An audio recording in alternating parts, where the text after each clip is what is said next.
Narito na naman tayo para sa isang napaka-sweet at nakakakilig na love story nila Kalingap Edu at Ate Viancy. Ulat mo ay aking makilala. Sa pagpapatuloy ng ating love story ay matutunghayan natin ang pagpapabrace ni Viancy. Kung matatandaan natin, noong nakaraan ay may nag-sponsor sa kanya ng 60,000 para ibang brace niya na sa kanyang ngipin. Makikita natin na naabutan ni Kalingap Prab si Kalingap Edu na naghihintay lamang sa labas ng dental. Lagpas isang oras na daw naghihintay si Kalingap Edu doon sa labas dahil hinihintay niya si Ate Viancy na matapos ang kanyang brace. Nakakakilig nga dahil sinabi ni Kalingap Edu na siya daw ang nagsundo kay Viancy makapunta lamang sa kanilang appointment. Matapos ang ilang oras na paghihintay ay natapos na rin ang braces ni Viancy. Kaya naman noong nakita nila si Viancy ay talagang nagulat sila dahil sa ganda nito at bagay na bagay sa kanya ang kulay ng kanyang braces. Thank you po dun sa nag-sponsor po na pampabrace po na G-Group po na kay Sir Lito po. Thank you so much. Saka sa NC Global Supporters po, maraming salamat po sa inyo. Sobra po ako nagpapasalamat sa inyo kasi hindi ko po ina-expect na ganito po na magkakaroon po ako ng brace. Sa ganito pong edad agad. Kala ko po pag may trabaho na po ako, pag nakakatulong na po ako kay mama. Pero po ito po, thank you so much po. Pagkatapos ng kanilang appointment sa braces ay may pinuntahan muna sila na ginagulat ni Viancy. Hindi niya ina-expect na noong araw na iyon ay makakapunta siya sa lugar na iyon. Walang iba kundi ang bahay ni Kalingap Edu. Hiyang-hiya nga si Ate Viancy dahil ayaw niya talagang pumasok sa bahay nila Kalingap Edu. Sinasabi niya na doon na lamang daw siya sa labas magpapahinga. Talagang mahiyain talaga si Viancy at napaka-humble na tao. Ngunit sabi naman ni Kalingap Edu ay lagi niya siyang pinapatuloy sa kanilang bahay kaya naman si Kalingap Edu naman daw ang magpapatuloy sa bahay nila. Kahit pa ayaw ni Viancy kanina ay pumayag na rin lang siya dahil wala na talaga siyang magagawa dahil hindi lang si Kalingap Edu ang pumapilit sa kanya kundi ang buong Kalingap team. Para naman hindi mahiya si Viancy ay hinawakan na ni Kalingap Edu ang kanyang kamay at ginaid papasok ng kanilang bahay. Kaya naman kinilig ang mga manonood sa ginawa ni Kalingap Edu kay Viancy. Ikaw mahiya.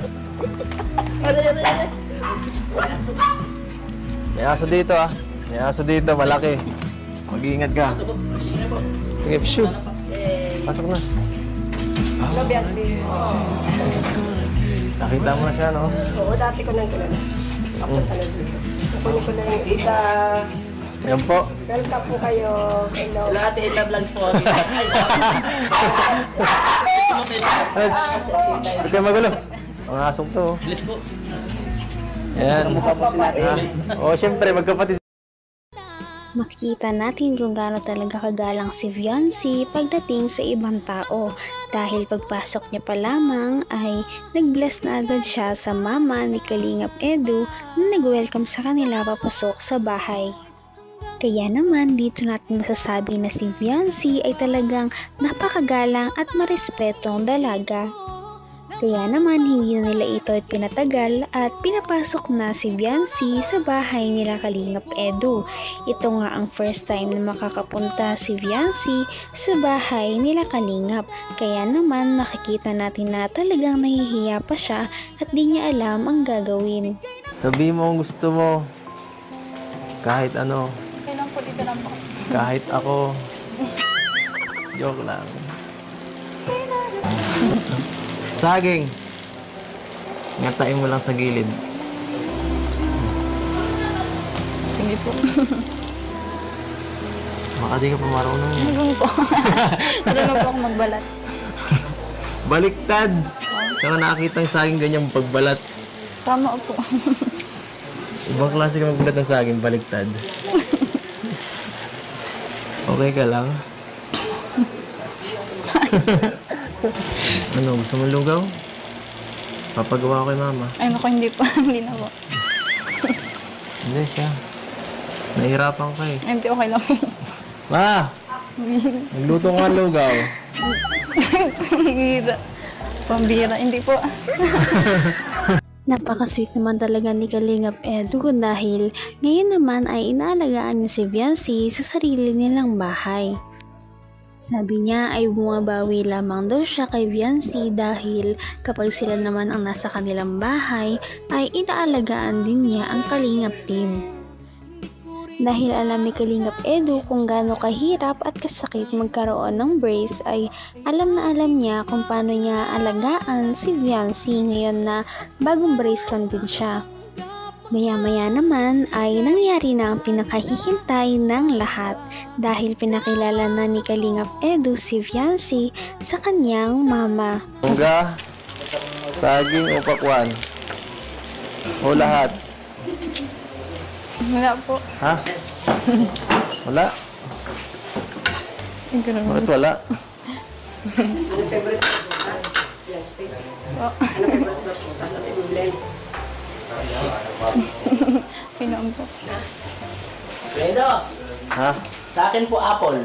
Anong apple? Ito po, Wala namang sakit ang ngipin mo. Oo. meron din po eh. Okay lang yan. Nahirapan po ako lumunok eh. Wala ko.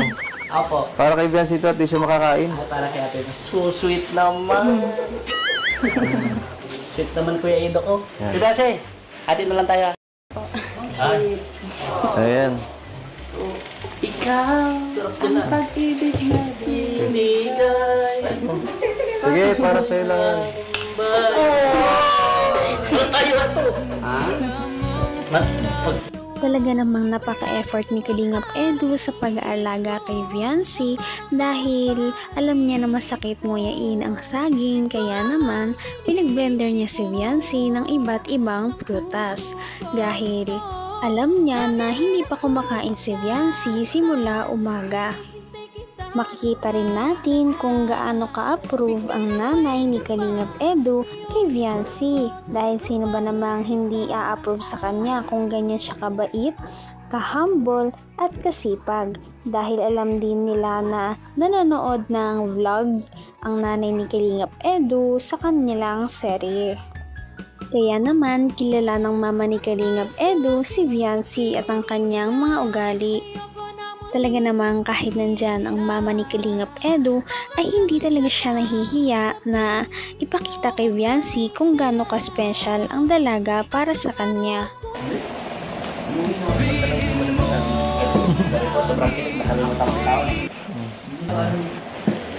Gusto ko nga. Gusto ko nga palaging ganyan. Kung ganyan ang abala, edi okay lang kahit araw-araw. Gusto mo pahinga ka muna? Makapagod ka pa. Grabe talaga ang pagpaparamdam ni Kalingap Edu kung gaano kahalaga si Viancy para sa kanya. At nakakatuwa din tingnan na si Viancy ay parang nag-open up na rin para kay Kalingap Edu. Ngunit maya-maya ay nagulat na lang ang Kalingap team dahil nung tapos na silang kumain ay bigla na lamang naghuga si Viancy ng plato. Kaya naman agad-agad siyang pinigilan ng mama ni Kalingap Edu dahil mapapagod lamang siya. Ngunit dito natin makikita kung gaano talaga kagalang si Viancy kapag nasa ibang bahay siya. Meron talaga siyang manners kahit saan siya magpunta. Kaya naman humahanga talaga ang viewers at kanyang mga supporters. Maghugas na sa plato. Nagugas ka plato. Mangilaw ka na kamay. Sige. Hindi. Ed, si Beyonce, mahugas daw ng plato. Hindi. Bawal. Ang masasabi ko sa kanya? Ayaw, bait. Okay. Pasado, no? Pasado.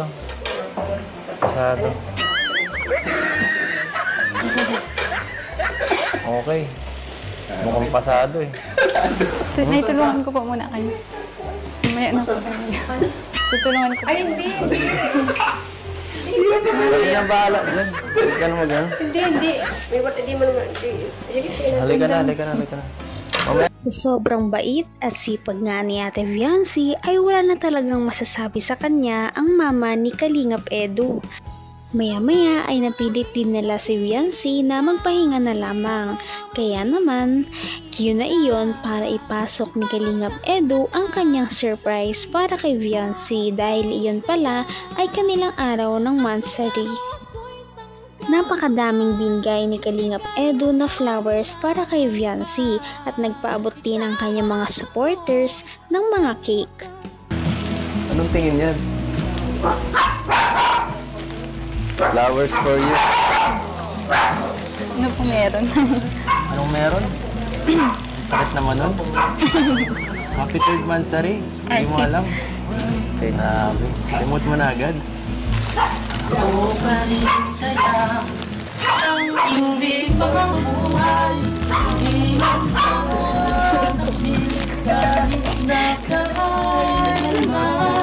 Sasabihin? Salamat po sa ano. Salamat po. Sana po hindi po kayo magsawa. Magsawa saan? Paano kung magsasawa? Hindi mangyayari. Grabe talaga ang kilig na dala ng Viancy at Edu na tambalan. Kaya naman marami talaga ang sumusuport sa kanila at hindi nagsasawa na magpadala ng kung ano-anong mga regalo. Makikita rin natin ang pagbabago simula nung una silang nagkita hanggang ngayon. Makikita natin na tuloy-tuloy ang pagde-develop ng kanilang feelings sa isa't isa. Dahil sinabi din ni Viancy na sana ay hindi magbago si Kalingap Edu sa pakikitungo sa kanya. Makikita rin natin kung gaano kinikilig ang nanay ni Kalingap Edu kaya parang botong-boto talaga siya kay Viancy at Kalingap Edu. Kaya naman sana ipatuloy natin silang suportahan at mahalin si Viancy, si Kalingap Edu at ang Kalingap team. Yun lamang at maraming salamat sa panonood. Abangan natin kung magkakatuluyan ba talaga si Kalingap Edu at Viancy. Hanggang sa muli. Bye! Niyo'y abot